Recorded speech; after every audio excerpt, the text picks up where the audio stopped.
Madame Icard. Donc moi je vais être très bref parce qu'il y a tellement de belles choses. Par le vice-président qui, reconnaissons-le, vous a flatté, mesdames. Vous êtes très nombreuses. Moi j'ai compté, il y avait 10 hommes tout à l'heure pour plus de 25 femmes. Mais je suis d'accord aussi avec Madame Icard lorsqu'elle disait quand même qu'on différencie quasiment plus l'homme et la femme, alors que moi je dis on est très complémentaires. Qui dit complémentaire dit différent. Alors si on essaye de plus être différent, il y a des choses qui clochent. Donc je suis un peu d'accord avec vous qu'à un moment donné, il faut que chacun ait bien son rôle tout en ayant des facilités de donner un petit coup de main à son conjoint ou à sa conjointe. Moi je vous félicite pour cette exposition d'une part parce qu'elle n'est pas si facile que ça.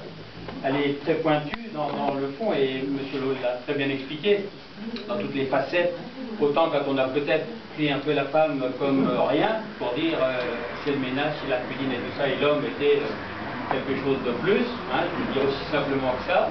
Et aujourd'hui maintenant qu'on a bien rattrapé avec la journée de la femme, avec l'égalité des sexes, avec la parité dans les lois, tout ça. À un moment donné, il faut arrêter, je crois qu'on n'a pas besoin de tout ça.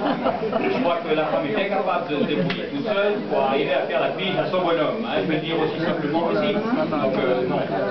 Par contre, je suis bien d'accord qu'on puisse dire à un moment donné que si la femme est l'avenir de l'homme, il ne faut pas exagérer. Elle y contribue, oui.